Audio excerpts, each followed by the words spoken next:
Minding My Business, the CEO story with Ramesh Menon and Hrishi K. Hello. So much has changed in so little time. India now has a new cricket captain across all three formats. Elon Musk has a new 20-something girlfriend, and we're all scurrying to get our booster shots.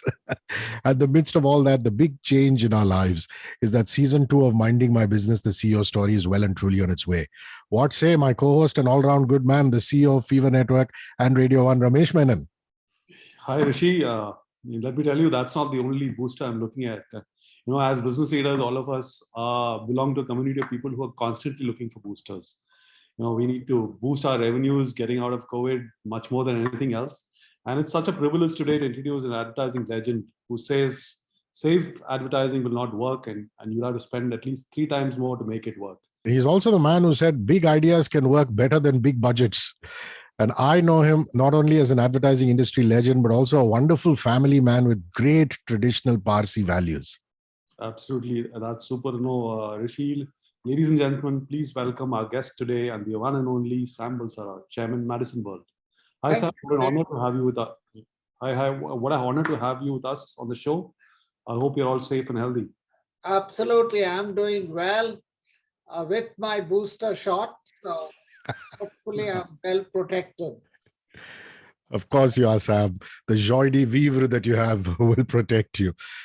Sam, let's dive straight into that Madison Advertising Report 2022.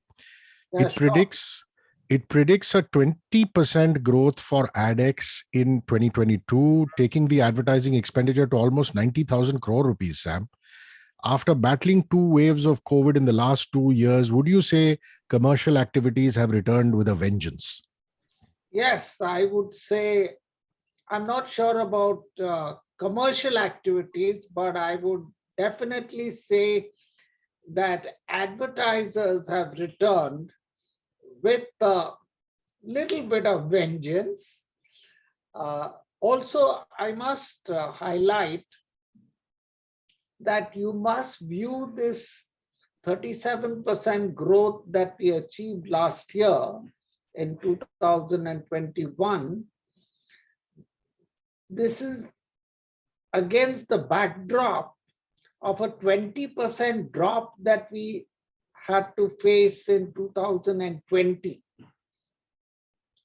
So in real terms, the growth over 2019 has been about 10%. But I think that's still good because initially there were fears that COVID may knock out 2 to 3 years of AdX, and that's the kind of time that it would take to recover. So the 2 major media, the big boys of AdX, which are digital and television, have already fully recovered and surpassed that 2019 figure. The other 3 mediums, including your medium radio, is yet to fully recover. Radio, print, and outdoor are yet to fully recover because, they had suffered rather drastically in 2020. So Sam, radio has been slow to recover. Print has been much slower than digital and others. As you said, they've all recovered. So what do you think is going to happen in the next year? Will they also fully recover, or you think it's still some time away? No, we think it's maybe a year more it might take. Also, what is happening in radio, as I see it, is we are looking at a narrow conventional definition of radio, which is essentially, the FCT that you guys sell on recognized radio stations. But as you know, most radio stations have diversified substantially and looking at a lot of other avenues of growth, including digital and podcasts like the one we are doing now. So, you must use our 10% projection for radio with the caveat that this is for traditional radio as originally we knew it. And we think the growth of all radio companies would be much higher because of the various initiatives that they are all taking, in the digital and activation space. What about print? Actually, besides radio. So print has also done, I would say, remarkably well. I think print in 2021 has grown by a phenomenal 39%, which I think is very good. With that, actually print share is 22%. Now at 22%, I think India is the print capital to the world. That's interesting. Because the global share of print in ADEX is only 5%. Wow. And in India is 22%. India and Germany are the only two countries with such a high share of 22%. All others, including US and China, are very low. Of course, print also had suffered huge damage in 2020 because, as you know, for large parts, actually they were not being circulated. And even after they started circulating, for some reason, they did not allow IRS to start, because of which agencies did not get figures. And advertisers feared that they had not yet fully recovered. However, I think you just need to see the number of pages of Times of India and your Hindustan Times, and you know that things are looking up now. Also, I think print has done a very smart thing, especially in the last 1 year. I think they have begun to right price their product in advertising terms. I think earlier, my print barons may not like what I'm saying, but I think English print, especially, was definitely overpriced. I think last year they realized that the name of the game should not really be higher extraction, but it should be capturing a higher share of the advertiser's wallet. And I believe that's what they did and admirably succeeded. I think print has recovered as much as 50% of the huge degrowth that they saw in 2020. Sam, there's just one thing that I want to clarify. It's a big question mark for me. Now, digital advertising grew more than 60% over 2019. Traditional advertising saw a dip of 6% in 2021 over 2019. Yeah.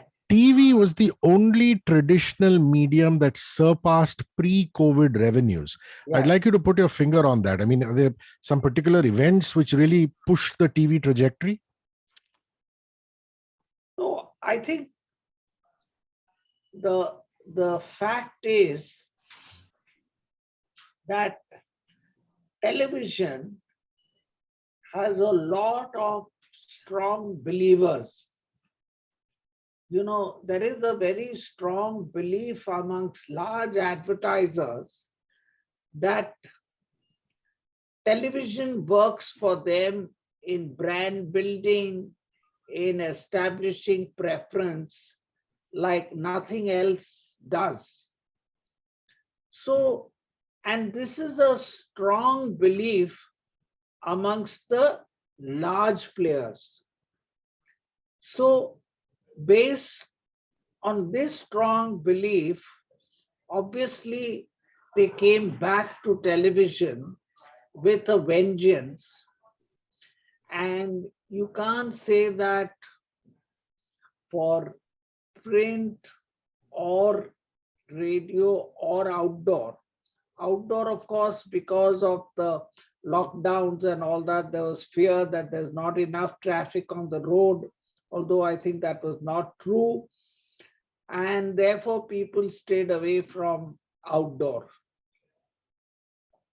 Radio, I think, suffered because, to be very honest, I think advertisers don't pay enough attention to radio as much as they should, given the sexy new damsel digital on the scene, and with so many different forms of digital that are available, including social influencer and all kinds of things. I think in terms of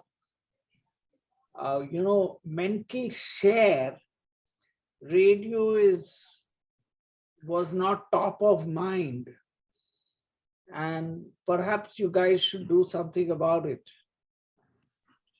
So just to take you up on that, like you said, radio guys have started doing a lot of digital stuff, digital engagement, content, newer distributed channels. All of this has been done by radio guys, the radio operators. So what's your advertisers for advertisers in such a scenario? How do they take radio, digital being done by radio seriously? I think advertisers are looking at digital seriously. I think India was slow to realize the power of digital because, digital helps you do through the funnel planning. With print, TV, radio, outdoor, we used to focus only on top of the funnel, and that is creating brand awareness and brand pull. But now with so many different avenues opening up on digital, we now are able to use bottom of the funnel also. So this is what we call, using through the funnel and approaching the consumer throughout his journey. And, that is the reason why, world over, traditional advertising is losing out. But again, I must tell you that print, radio, and outdoor are giving a tough fight to digital and television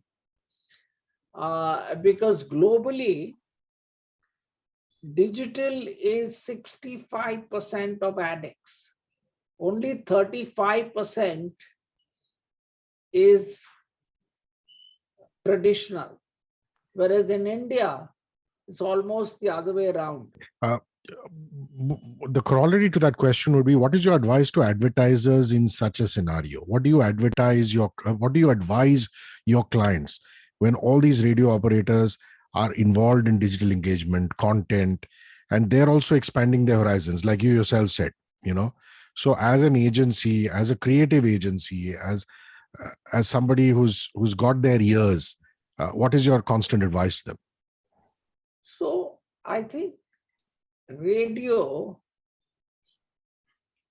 for years has been positioned as an excellent reminder medium. And I would say today there is a good understanding amongst many clients that multimedia works rather than single media. So I would say radio should build on that belief. And for those advertisers who don't have such large budgets, they could consider using radio as the second medium, in addition to television and digital, to support their plans and give frequent reminders to the target audience. And I think that should work rather well for the brand. Sam, because we're an English radio station, I just want to add on to that, and an English language podcast, my ears pricked up when you started talking about print and English newspapers. Now, in terms of ad space, I went through your report. It claims that English publications showed the highest growth at 40% and accounted for 45% of the total print expenditure. I mean, that's really great news.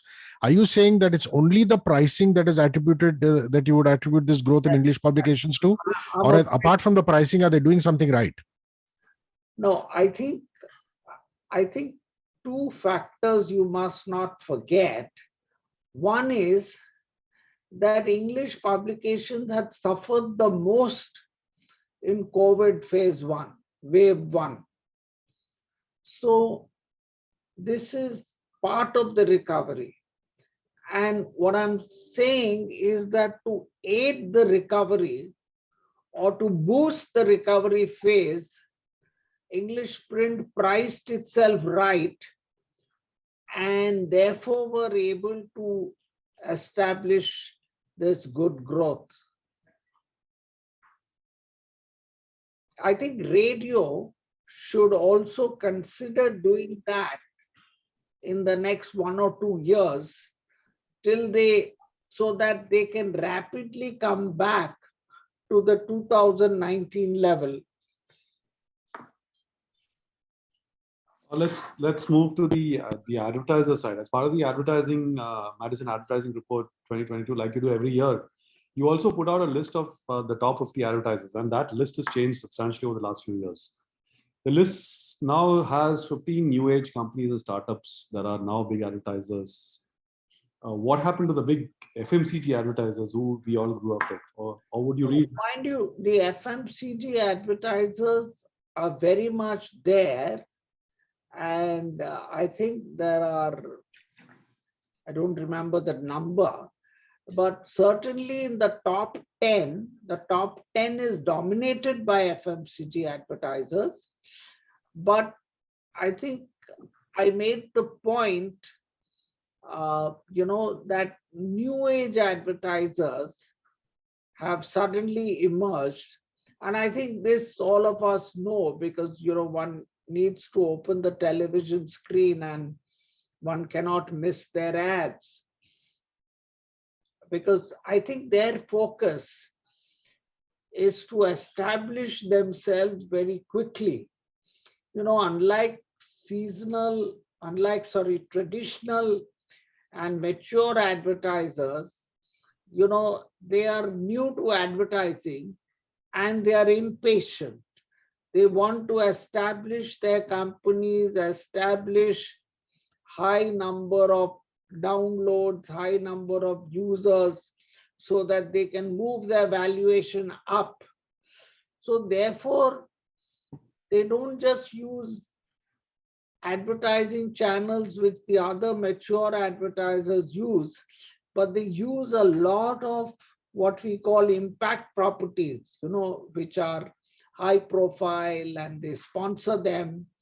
For example, they are one of the biggest sponsors of IPL because that helps you build very quick reach, no doubt at a substantial outlay. So, this is the new phenomenon. Of course, we've been noticing this phenomenon over the last 2, 3 years. But I think this year it's come to a hilt with as many as 15 appearing in the top 50 list. Sam, as a content creator, I'm always thinking of what works on radio and podcasts as opposed to plain vanilla radio spots and ads and podcast sponsor mentions, or what we call host reading out sponsor lines. What are radio advertisers looking for from content creators and radio stations, Sam? Well, I should think first, whilst radio advertisers may be looking for more content integration, I think you as a radio sponsor would probably do well to, particularly convince the app advertisers who offer products which are in daily use and have to be ordered daily to come to you, because only you can give them that constant daily reminder in the morning that, hey, don't forget to use me today. Because they can't afford to do that on television every day, but perhaps they can on radio every day. So radio offers that wonderful opportunity which should be highlighted to such advertisers. That's actually very encouraging to hear. Sam, let's just talk about some of the issues that happened last year. Controversies on TV ratings and TV rating agencies and so on. And the advertising industry got featured for the wrong reasons on front pages of national newspapers, and there was a lot of flack and so on. What has happened subsequently, and how have you dealt with this as an industry? I think I must say the industry has been reasonably prompt.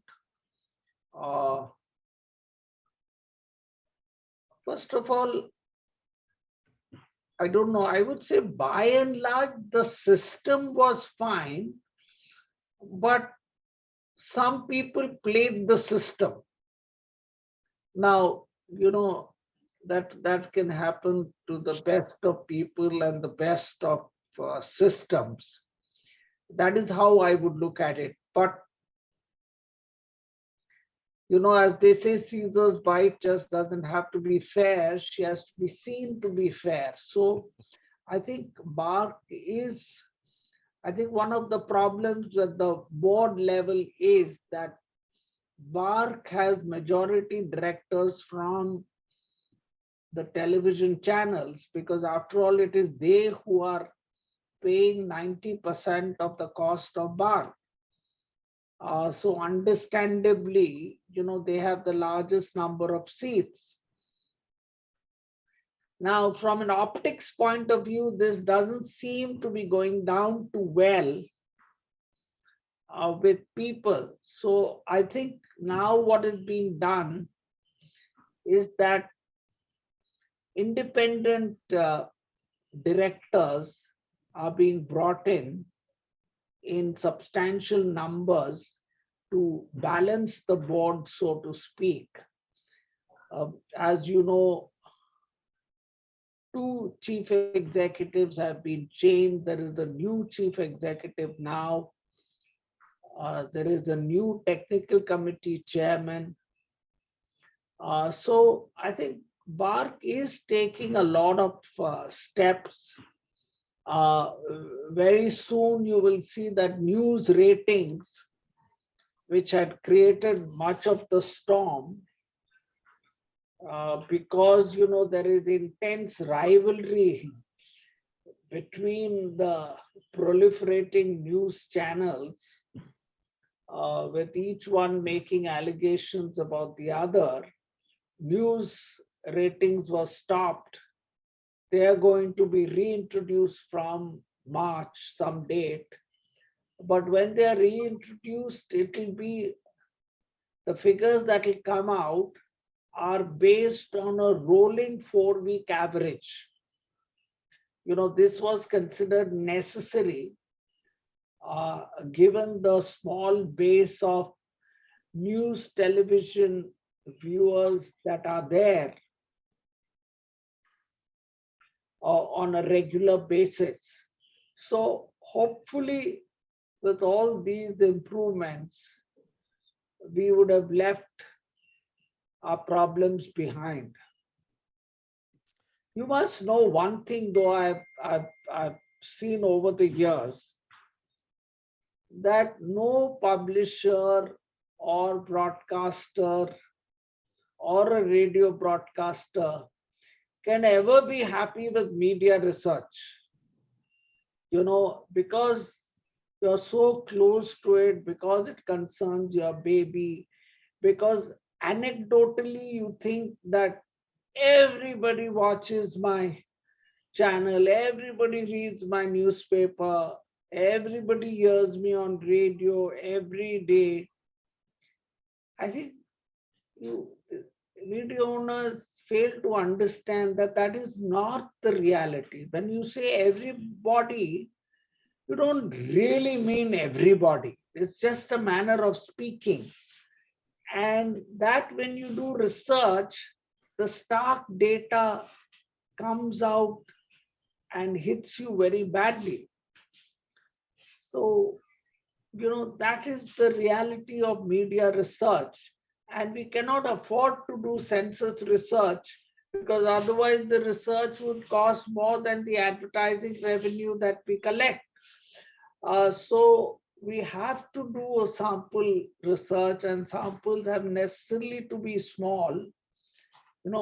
bark already costs a bomb to the broadcasters and agencies. So, it has to be a balanced view when it comes to media research. Everybody's talking about how big the Indian OTT subscriber base is, Sam. How are ad spends for OTT changing? And do you see OTT ad spends inflating further in 2022? Yes. And how would you compare it to ad spends on TV, Sam? No, I think OTT viewership has to precede ad spends. So right now, I think we are in the phase when viewership of OTT and connections are galloping, and advertising is lagging behind. Right now, it's an insignificant amount, but surely we expect that in the months and years to come, OTT advertising will pick up. And that is the general expectation also, because that is why the millions of dollars being invested in OTT programming and content. In fact, at our Pitch Madison event, we had a special session taken by our Vishal Chinchankar on connected TV and the emerging opportunity it presents to advertisers.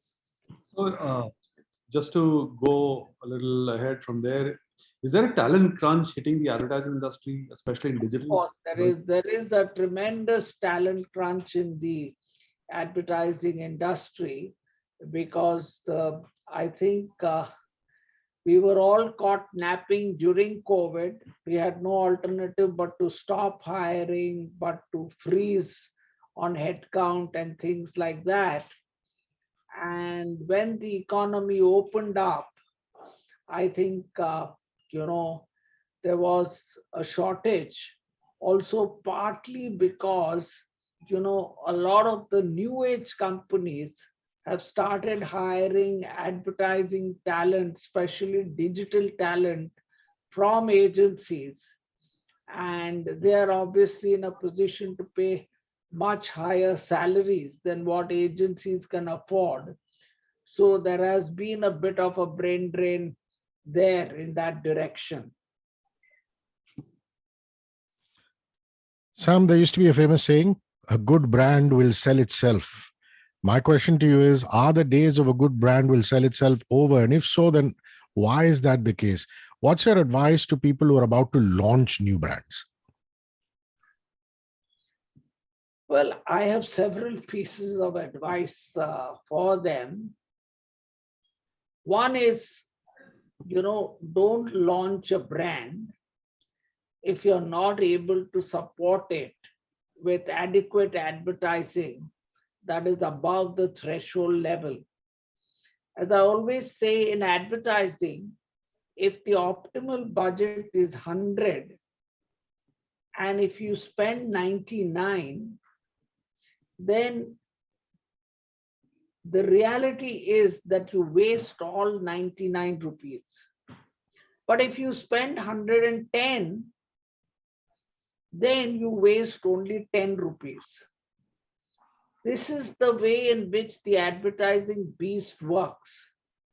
And this is why I say advertisers need to be extremely cautious when launching new brands, because if they can't support a brand, then they should not launch it. Just sticking to that, Sam, it looks like the corporate world has changed quite a bit in the last few years. You have startups and new age companies going for IPOs, getting oversubscribed, despite being loss-making companies. Whatever traditional beliefs that we have of how businesses should run, they seem to have changed quite a bit. So, what do you believe are the basic tenets of marketing and advertising for today's era, and have they changed substantially from the past? Yes, of course, they have changed. I mean, the conventional model required business to deliver a profit. And, it was valued based on the profit it delivered. And, the famous P multiple and all that was based on profit.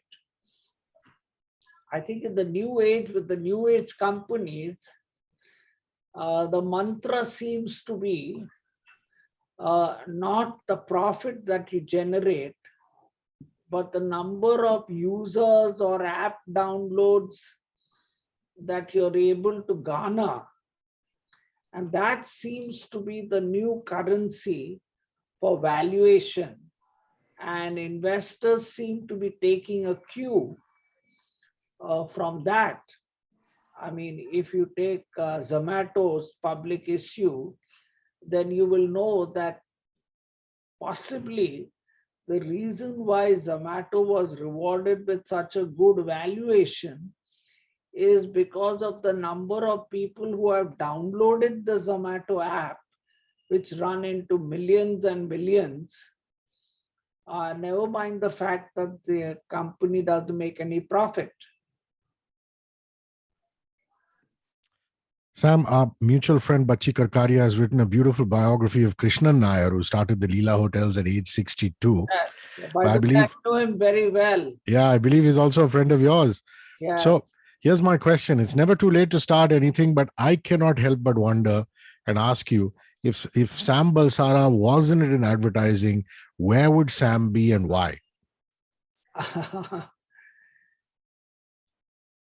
Well, I think I possibly would have continued my journey in marketing. As you know, I started my life with two marketing companies. First, Sarabai's HPMA, and then I joined Cadbury, where I was a product manager, and then a product group manager. So I guess if advertising had not beckoned me, I would have continued in Cadbury. My wife always tells me that it was a big mistake to leave Cadbury, because one fine day we could have lived in the bungalow next to the office. Unfortunately, even the bungalow has been demolished now, and the new building that was put up, even that has been demolished. Of course, you were one of the original startups, if I may say so. In such an illustrious career in advertising and everything else, what are the one or two or three brands that have been very close to your heart, and why? Just for us to learn some lessons from them. Well, I think Godrej and P&G are very close to my heart because number one, Godrej was our first client, and Godrej has been our client throughout our 33 years.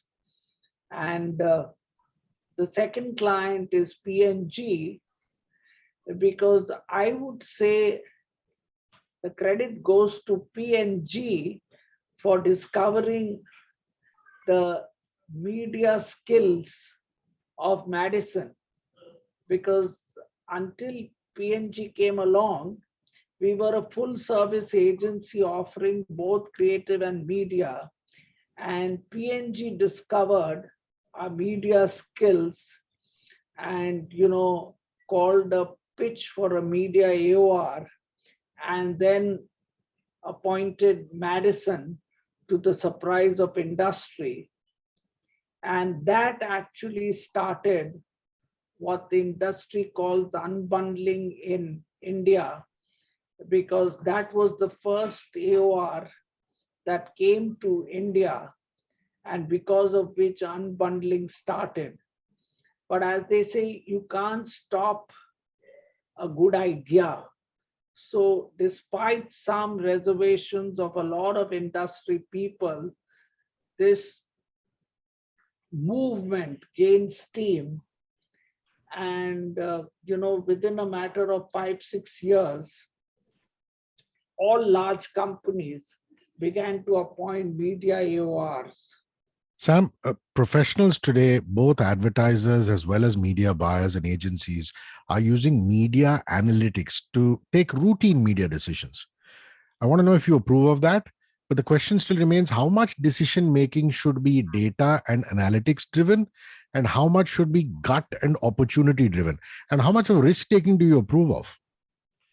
So I am all for using data to aid decision making, to help decision making.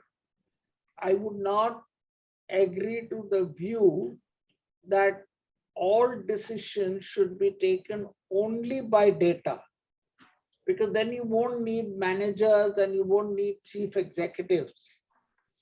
But again, to take decisions based on the seat of your pants, like the way we used to take advertising decisions 20 years ago, would be foolish, I would say, because when data is available to you, when analytics is available to you, when so many insights can be pulled out at the press of a button, only a stupid person would not see all this data and just go by his gut feel. Having said that, I do feel that you make big wins only when you use your gut and it goes right. If you take all your decisions only based on data, then you will not fail, but you will only get marginal incremental benefits. Actually, that's great advice for a lot of youngsters who are planners and media buyers and so on, who actually started looking at only data. I mean, they've forgotten, or they don't get trained enough on the gut side of it, because they're sort of born into digital, right? So that's where the problems for traditional media is as well. Sam, it's really difficult to not sit in awe and amazement when you talk. I loved absorbing every single word you said. Heartfelt gratitude for your time. Okay, my pleasure, Rishi. It was good talking to you after a long time, and good meeting you, Ramesh. And what we also loved was that you gave us the advertisers' perspective, the agency's perspective, and the content creators' viewpoint. Thanks, Sam, for inspiring us, continuing to inspire us, and really appreciate it. Welcome, Ramesh. Okay, bye-bye. Bye, Sam. Love to Homai, Lara, and Tanya. Yeah, give them my love. With that, it's time to wrap up another episode of season 2. And I have to say, the engine feels nice and oiled.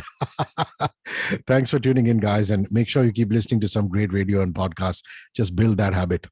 And come back next week for another episode. Like Hrishi said, we are revving up nice and easy. In season 2, there's a lot of brain food that we promise to keep bringing to you. That's right. Minding my business, the CEO story shall be back with another captain of the industry who's been a path breaker. Remember, you can catch us on 94.3 Radio 1 on FM radio and on HD Smartcast in podcast form over all major streaming platforms. This is a Radio 1 production. So till next week, it's bye from me, Hrishi K. And me, Ramesh Menon. See you soon. 94.3 One world, your station. Radio 1.